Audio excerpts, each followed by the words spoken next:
स्वागत है आप सभी का हमारे YouTube चैनल नर्सिंग ज्ञान कोर्स में। मेरा नाम है चंदन और आप देख रहे हैं जीएनएम फर्स्ट ईयर वालों के लिए लॉन्ग टाइप के क्वेश्चंस के सीरीज को, जो कि आज होने वाला है फंडामेंटल ऑफ नर्सिंग से। आशा करते हैं वीडियो पसंद आएगा। अगर वीडियो पसंद आता है तो हमारे चैनल को जरूर सब्सक्राइब कीजिए, साथ ही वीडियो को लाइक तथा अपने दोस्तों में भी जरूर शेयर कीजिए। दोस्तों, लगातार जो है हम लोग फर्स्ट ईयर पे अपने फोकस को बनाए हुए हैं। उसी कड़ी में जो है हम लोग कुछ फंडामेंटल ऑफ नर्सिंग, जो कि फर्स्ट ईयर वालों के लिए जो है रीड है, उससे क्वेश्चंस को देख रहे हैं। आज उसी कड़ी में हम लोग कुछ और क्वेश्चंस की तरफ बढ़ेंगे। अगर आपको अच्छा लग रहा है वीडियो तो आप लोग हमारे चैनल को जरूर सब्सक्राइब कीजिए।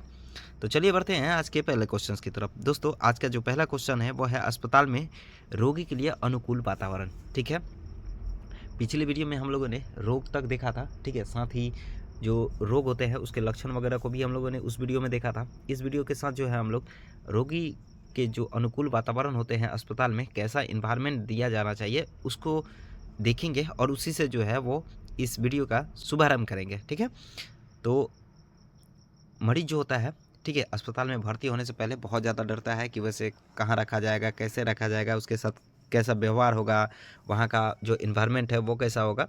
तो उसके लिए और उसके जो है अनुकूल बनाने के लिए, उसको सुविधाजनक देने के लिए, वातावरण को आकर्षक देने के लिए, ठीक है, और मरीज के साथ कौन सा इन्वायरमेंट देना चाहिए, इसी पे हम लोग आज पहले क्वेश्चंस के तौर पे डिस्कस करने वाले हैं। तो इसमें सबसे पहला जो है, रोगी के कमरे में जो है पर्याप्त रोशनी व प्रकाश होना चाहिए। ठीक है, केवल और केवल जो है टिटनेस के रोगी को छोड़ के बाद बाकी सभी के जो रोगी होते हैं उनके कमरे में जो है पर्याप्त रोशनी और प्रकाश होना चाहिए। साथ ही रोगी के कमरे में वायु का जो है प्राप्त संचरण ये होना जरूरी है। ठीक है, यानी वेंटिलेशन जो है बहुत ज़्यादा ज़रूरी है। साथ ही रोगी के कमरे में मल मूत्र व कचरे की सुरक्षित परित्याग की व्यवस्था भी होनी चाहिए। डस्टबिन वगैरह, लेटरिन वगैरह, इन सब का भी सुविधा वहाँ पे होना चाहिए। साथ ही रोगी द्वारा उपयोग में लाई जाने वाले फर्नीचर एवं अन्य समस्त सतहों की जो सफाई नियमित तौर पे होनी चाहिए। रोगी के कमरे की नियमित रूप से साफ सफाई होनी चाहिए। डेटॉल इत्यादि से रोज फर्श पर पोछा लगना चाहिए। साथ ही रोगी के कमरे के आसपास का वातावरण भी शोर मुक्त होना चाहिए। ठीक है, ताकि उसको शांति से और वहाँ पे उसको जो है इन्वायरमेंट मिल सके। साथ ही अप्रिय गंधों से रोगी को कमरा मुक्त होना चाहिए, यानी किसी भी तरह का जो है वो दुर्गंध वगैरह नहीं आना चाहिए। साथ ही कमरे में फूलदान में ताज़े फूल, तस्वीरें व पर्दे होने चाहिए। साथ ही रोगी के कमरे में शुद्ध पानी की उपलब्धता यानी अवेलेबिलिटी जो होती है वो होनी चाहिए। साथ ही कमरे में रंगों का चुनाव उम्र, लिंग और जो रोग है उस अनुसार जो है होना चाहिए। साथ ही कमरे में ज़्यादा जोर से हंसना, बातचीत व रोना नहीं चाहिए। ठीक है, तो ये सारी जो चीज़ें हैं वो रोगी को उस इन्वायरमेंट में ढलने में मदद करती है। तो इसलिए इन सभी चीज़ों का होना उस इन्वायरमेंट के लिए जहाँ पे रोगी अभी रह रहा है या अस्पताल में बहुत ज़्यादा ज़रूरी होता है। जिसमें सबसे पहला जो है पर्याप्त रोशनी वहाँ पे होना चाहिए रोगी के कमरे वगैरह में। साथ ही उस कमरे में जो है वायु का पर्याप्त जो वेंटिलेशन है वो होना चाहिए। कमरे में मलमूत्र और कचरे की सुरक्षित परित्याग की व्यवस्था होनी चाहिए। साथ ही रोगी द्वारा उपयोग में लाए जाने वाले फर्नीचर एवं अन्य सतह जो होते हैं उनकी साफ़ सफाई और नियमित रूप से जो है फर्श की साफ़ सफाई, साथ ही कमरे की साफ़ सफाई ये ज़्यादा ज़रूरी है, जिनमें डेटॉल इत्यादि से जो साफ़ सफाई है वो बेहतर होता है। साथ ही रोगी के कमरे के आसपास का वातावरण जो है शोर मुक्त और संक्रमण मुक्त होना चाहिए। साथ ही रोगी का कमरा जो है वो अप्रिय गंधों से भी मुक्त होना चाहिए और कमरे में फूलदान व ताज़े फूल, तस्वीरें व पर्दे होने चाहिए। साथ ही रोगी के कमरे में शुद्ध पानी की उपलब्धता और उनके रंगों का चुनाव, ठीक है, कमरे में रंगों का जो चुनाव होता है वो उम्र, लिंग और गद्दा जो होता है वो उसके अनुसार और उसके मर्जी के अनुसार होना चाहिए। साथ ही कमरे में ज़्यादा जोर से हंसना, बातचीत व रोना नहीं चाहिए। तो ये सारी चीज़ें जो हैं वो एक रोगी को बेहतर इन्वायरमेंट में ढलने में और मदद करती हैं। साथ ही उसके स्वास्थ्य में भी परिवर्तन लाने में बहुत ज़्यादा मददगार होती हैं इन सभी चीज़ों से। चलिए अब आगे बढ़ते हैं। अगला है अस्पताल में रोगी के लिए चिकित्सीय या उपचारार्थ वातावरण यानी थेरेपेटिक इन्वायरमेंट कैसा देना चाहिए एक पेशेंट को हॉस्पिटल में, उस पर अब बात करते हैं। तो इसमें सबसे पहले जो है उसका टेम्परेचर, ठीक है, कमरे का जो तापमान है वो 20 से 22 डिग्री सेंटीग्रेड या फिर 60 डिग्री से लेकर और 75 डिग्री फ़ारेनहाइट तक जो है वो नॉर्मल और आदर्श माना जाता है। ठीक है, तो उस रोगी के कमरे में आरामदायक वातावरण जो होता है वो तापमान निर्धारित करता है। आदर्श तापमान में रखने पर उस रोगी को ना तो ज़्यादा ठंड लगती है और ना ही गर्मी, ठीक है, जो कि सुरक्षित और सुविधाजनक होती है। अतः यह जो होता है वो आवश्यक होता है रोगी के सुविधाजनक तापमान में रखना।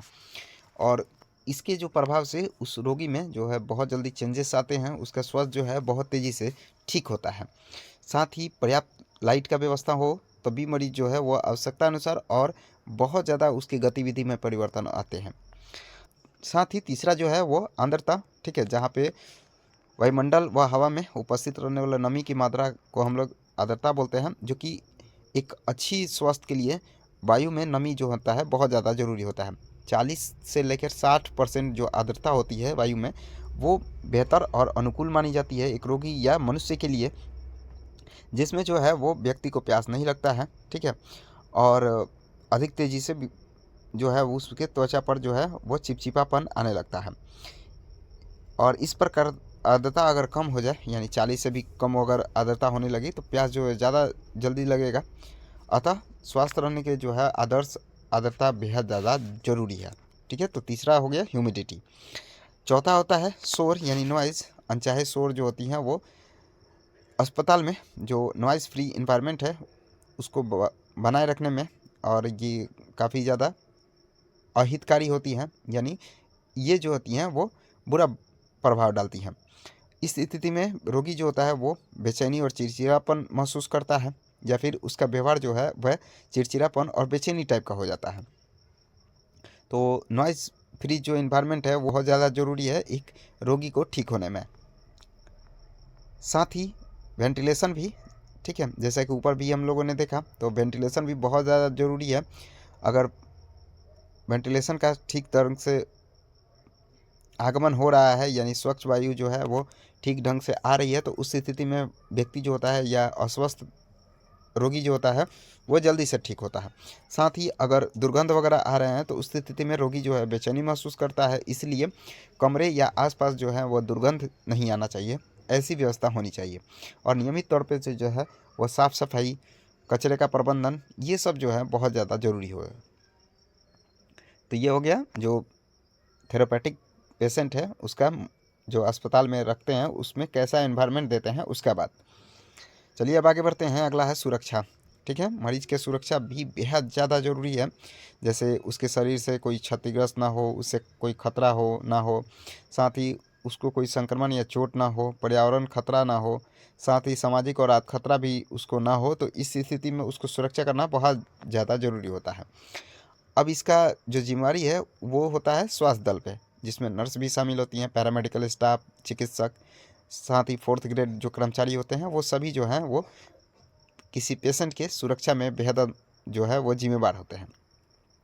अब किसी पेशेंट की सुरक्षा क्यों ज़रूरी है या उसका उद्देश्य क्या है, अब इस पे बात करते हैं। तो पहला इसमें चोट से सुरक्षा करना, जो कि बेहद ज़्यादा ज़रूरी है। साथ ही संक्रमण की वृद्धि से बचाना, साथ ही शारीरिक एवं मनोवैज्ञानिक आराम प्रदान करना, प्रतिदिन की होने वाली क्रियाओं को बढ़ाना, साथ ही शारीरिक स्वास्थ्य को बनाए रखने में मदद करना, अस्पताल के वातावरण को अनुकूल बनाए रखने में मदद करना और उपचारात्मक प्रभावशीलता को बनाए रखने में सहायता करना, साथ ही मरीज की बीमारी से संबंधित चिंता को दूर करना। ये जो है चीज़ें हैं, उसी के कारण सुरक्षा जो है वो बेहद ज़्यादा ज़रूरी हो जाती है। तो ये हो गया पर्पस ऑफ सेफ्टी नीड्स। चलिए अब आगे बढ़ते हैं। अगला है वातावरणीय आघातों या जोखिमों से बचने के लिए आवश्यक तत्व, यानी कौन कौन से ऐसे फैक्टर होते हैं जो कि हम लोग को एनवायरमेंटल हैजार्ड से बचाने में मददगार होते हैं। तो इसमें सबसे पहला जो है विद्युतीय शॉक या करंट, ठीक है, जो कि बहुत ज़्यादा ज़रूरी है। नर्स व डॉक्टर को मरीज के देखभाल के संबंध में बिजली के उपकरणों की आवश्यकता पड़ती है, परंतु इसके द्वारा रोगी व स्वयं नर्स को या डॉक्टर को विद्युतीय शॉक लग सकता है। अतः नर्स तथा स्वास्थ्य टीम के अन्य सदस्यों को सुरक्षित रूप से उपकरणों का उपयोग करना चाहिए। अब इससे बचाव के कौन कौन से तरीके हम लोग अपना सकते हैं, तो इसमें सबसे पहला है उपकरणों को उपयोग में लाने से पूर्व यह सुनिश्चित कर लेना चाहिए कि उपकरण जो है अच्छी तरह से कार्य स्थिति में है या नहीं। उपकरणों में 3 पिन वाला प्लग का प्रयोग हमेशा करना चाहिए। साथ ही विद्युत उपकरणों को अच्छी तरह से जांच लेना चाहिए कि कहीं से कोई तार कटा हुआ तो नहीं है। साथ ही प्लग व तार को सावधानीपूर्वक व स्विच बोर्ड में लगाना व निकालना चाहिए। साथ ही उपकरण को इस्तेमाल के बाद उसके प्लग को स्विच बोर्ड में लगा हुआ नहीं छोड़ना चाहिए, यानी उसको हटा देना चाहिए। तो ये हो गया विद्युतीय शॉक से बचाव। चलिए अब आगे बढ़ते हैं। दूसरा जो खतरा है वो होता है विकिरण से यानी रेडिएशन से। काफ़ी अधिक मात्रा में जो है वो अस्पताल में रेडियो एक्टिव पदार्थ होते हैं, जिसके कारण बहुत सारे रेडिएशन जो है निकलते हैं, जिसका सीधा सीधा खतरा जो होता है वो पैरामेडिकल स्टाफ, नर्सिंग स्टाफ और डॉक्टर पे होता है। तो इसी से बचने के लिए जो है हम लोग जो रेडिएशन हैजार्ड है उससे बचने के लिए हम लोग बहुत सारे तकनीक का उपयोग करते हैं, जैसे विकिरण वाले स्रोत से उपयोग में लाते समय उचित दूरी बना के रखना। खासकर एक्सरे वगैरह जब हो रहा है तो उस स्थिति में हम लोग कुछ अलग हट जाए या फिर अलग रहें तो उस स्थिति से हम लोग बच सकते हैं। साथ ही रोगी को यदि रेडियो एक्टिव निरूपण यानी इम्प्लीमेंटेशन किया है तो उससे अलग कमरे में रखना चाहिए, यानी उसको जो है वो अलग रख देना चाहिए। साथ ही रेडियो एक्टिव पदार्थों पर लेबल लगा कर रखना चाहिए ताकि आसानी से पहचान हो सके। तो ये हो गया रेडियो एक्टिव पदार्थों से दूरी बना के रखना बेहद ज़्यादा ज़रूरी होता है उससे। चलिए अब आगे बढ़ते हैं। अगला खतरा होता है आग से। आग भी जो होती है वो बहुत ज़्यादा लापरवाही वगैरह करने से, ठीक है, और खतरा महसूस होता है या खतरा हो जाता है। तो इससे निपटने के लिए हम लोग कौन कौन सा प्रिवेंट कर सकते हैं, तो इसमें सबसे पहला अस्पताल में धूम्रपान पर सख्त पाबंदी रखना चाहिए। साथ ही आग लगने पर प्राथमिकता के अनुसार रेस जो शब्द है उसका ध्यान रखना चाहिए, जिसमें आर से रेस्क्यू यानी बचाना। सबसे पहले जो मरीज है उसको सुरक्षित स्थान पर पहुंचाना। दूसरा अलार्म यानी चेतावनी की ध्वनि यानी फायर अलार्म बजाकर आग लगने की सूचना देना। सी से होता है कॉन्फाइन यानी सीमित करना, जिस जगह पर आग लगी है उस जगह पर आग को सीमित करने की कोशिश करना यानी फैलने से रोकना, ये भी ज़्यादा ज़रूरी होता है। साथ ही ई से होता है एक्सटिंग्यूश, ठीक है, यानी बुझाना। उपयुक्त तरीके से आग बुझाना भी ये बहुत ज़्यादा ज़रूरी होता है आग के खतरे से बचाव से, ठीक है। तो रेस का जो है हमेशा ध्यान रखना चाहिए अगर आग लग गई है तब। आगे बढ़ते हैं। अगला है गिरने का खतरा। किसी भी अस्पताल में मरीज जब भर्ती होता है तो उसको गिरने वगैरह का खतरा रहता है, खासकर बूढ़े व्यक्ति में और जो बच्चे होते हैं उसमें, जिसके कारण बहुत सारे जो बीमारियां हैं या किसी भी अंग का टूटना फूटना ये हो सकता है। तो उससे बचाने के लिए हम लोग कौन कौन सा प्रिवेंट कर सकते हैं, तो इसमें सबसे पहला आता है रोगी की स्थिति का अवलोकन करना कि वह सामान्य है या असामान्य, यानी नॉर्मल और एबनॉर्मल की स्थिति को पहचानना। साथ ही रोगी के संतुलन की स्थिति में रोगी को अकेले नहीं छोड़ना, यानी किस स्थिति में है इसका जायज़ा लेके और उसी स्थिति के अनुसार उस पर इम्प्लीमेंट करना कार्य का। साथ ही छोटे बच्चों के लिए पलंग में रेलिंग का इस्तेमाल करना ताकि उठ के और वो आगे चलने की कोशिश करते हैं तो उस स्थिति में गिरे नहीं। साथ ही आवश्यकता होने पर बेल्ट या जैकेट बंधन का उपयोग करना, जैसे जो मेंटली डिस्टर्ब पेशेंट है उन सब में। चलिए अब आगे बढ़ते हैं। अगला है मनोसामाजिक वातावरण यानी साइको सोशल इन्वायरमेंट, ठीक है। इसका अर्थ होता है मनोसामाजिक वातावरण से यह मतलब होता है कि जिस तरह के रोगी के लिए स्वच्छ वातावरण अधिक लाभदायक होता है उसी तरह सामाजिक वातावरण भी उतना ही आवश्यक होता है, ठीक है। यानी जिस तरह से हम लोग को एक स्वच्छ वातावरण चाहिए हम लोग को स्वस्थ रहने के लिए, उसी तरह किसी पेशेंट को जो है वो सामाजिक वातावरण भी जरूरी होता है। व्यक्ति या मरीज की मनोवैज्ञानिक स्थिति का उसके आसपास के सामाजिक वातावरण से जो पारस्परिक संबंध होता है उसी को हम लोग बोलते हैं मनोसामाजिक वातावरण, ठीक है, जो कि व्यक्ति के जीवन पर जो है अपना प्रतिकूल प्रभाव डालता है। अब इसके महत्व क्या है, यानी क्या क्या इंपॉर्टेंस है साइको सोशल इन्वायरमेंट का, तो इसमें सबसे पहला जो होता है वो होता है अच्छा मनोसामाजिक वातावरण मरीज को जो है हमेशा प्रसन्न रखने में मदद करता है। साथ ही अच्छे मनोसामाजिक वातावरण से मरीज की देखभाल कर रहे व्यक्ति के कार्य करने की क्षमता जो है बढ़ जाती है। साथ ही मनोसामाजिक वातावरण मरीज के मनोविज्ञान यानी साइकोलॉजी के साथ साथ उसके शारीरिक लक्षणों पर भी प्रभाव डालता है। साथ ही अच्छा मनोसामाजिक वातावरण मरीज व उसके परिजनों के तनाव व चिंता को जो है कम करता है और अच्छे मनोवैज्ञानिक और मनोसामाजिक वातावरण से मरीज जो है वो उचित स्वास्थ्य लाभ को प्राप्त करता है। तो ये हो गया मनोसामाजिक वातावरण। चलिए अब आगे बढ़ते हैं। अगला है अस्पताल का रोगी व उसके परिवार पर प्रभाव, यानी क्या क्या इफेक्ट होते हैं अगर कोई व्यक्ति हॉस्पिटलाइज हो तब, ठीक है, उसको और उसके परिवार पे। तो इसमें सबसे पहला है परिवार जो डरता है वो होता है, या फिर कोई पेशेंट जो डरता है अस्पताल में भर्ती होने से, वो होता है अस्पताल का वातावरण, ठीक है, जो कि डर पैदा करता है। अगर अच्छा वातावरण मिल जाए तो उस स्थिति में रोगी जो है वो अच्छी तरह से और जल्दी ही ठीक हो जाता है। अगर अच्छा वातावरण ना मिले तो उस स्थिति में व्यक्ति का जो स्वास्थ्य है वो और बिगड़ते जाता है। तो सबसे पहला जो रोगी और उसके परिवार पर प्रभाव डालता है अस्पताल, वो होता है अस्पताल का वातावरण कैसा है, किस तरह का है, ये बहुत ज़्यादा मायने रखता है। साथ ही अस्पताल का नवीन और अनजान माहौल, ठीक है, यानी नए जगह और अनजान अगर माहौल है तो उस स्थिति में भी जो है वो मरीज और उसके परिवार पे जो है इफेक्ट डालता है अस्पताल। साथ ही बिस्तर पर ज़्यादा समय तक लेटने से व्यक्ति जो होता है बोर हो जाता है, रोगी को बेड-सोर होने की संभावना बढ़ जाती है। ठीक है, एक ही पोजीशन वगैरह में रहने से या हमेशा सोते रहने से या बैठने रहने से जो है वह दबाव बनता है और उस स्थिति में बेड-सोर होने की जो संभावना है वो बढ़ जाती है। साथ ही रोगी को अपने परिवार और घर की याद आने लगती है। साथ ही रोगी को समय से दवाइयाँ मिलने से जो है चिड़चिड़ापन होने लगता है। ठीक है, तो ये हो गया रोगी पर प्रभाव। अब बात करते हैं रोगी के परिवार पर क्या प्रभाव होता है। तो रोगी के परिवार वाले जो होते हैं रोगी के कष्ट को देखकर चिंतित हो जाते हैं। साथ ही उसके शीघ्र स्वास्थ्य लाभ व अच्छे उपचार की जो है आशा करते हैं और मरीज को आर्थिक सहायता देते हैं, जिससे परिवार कभी-कभी आर्थिक संकट में भी आ जाता है।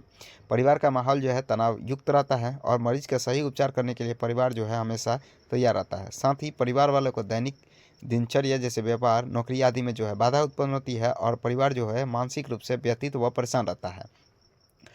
तो ये हो गया जब कोई पेशेंट भर्ती होता है अस्पताल में, तो उस स्थिति में उस पेशेंट पे और परिवार पे क्या प्रभाव पड़ता है उससे संबंधित बात। तो आज के लिए बस इतना ही। आशा करते हैं वीडियो पसंद आया होगा। अगर वीडियो पसंद आया है तो हमारे चैनल को जरूर सब्सक्राइब कीजिए। साथ ही वीडियो को लाइक तथा अपने दोस्तों में भी जरूर शेयर कीजिए। अगर आप इस वीडियो से संबंधित पीडीएफ को देखना चाहते हैं तो हमारे डिस्क्रिप्शन बॉक्स में लिंक मौजूद है, जिस पे आप टैप करके और पीडीएफ को देख सकते हैं। साथ ही अगर आप हमारे साथ जुड़ना चाहते हैं तो उसका जो लिंक है वो इस यूट्यूब चैनल के बायो में भी दिया हुआ है। साथ ही व्हाट्सअप चैनल, इंस्टाग्राम चैनल तथा टेलीग्राम चैनल का जो लिंक है वो इस वीडियो के डिस्क्रिप्शन में भी दिया हुआ है। आप लोग उस पर टाइप करके और हमारे साथ जुड़ सकते हैं। तो मिलते हैं ऐसे ही किसी नए वीडियो में, तब तक के लिए धन्यवाद।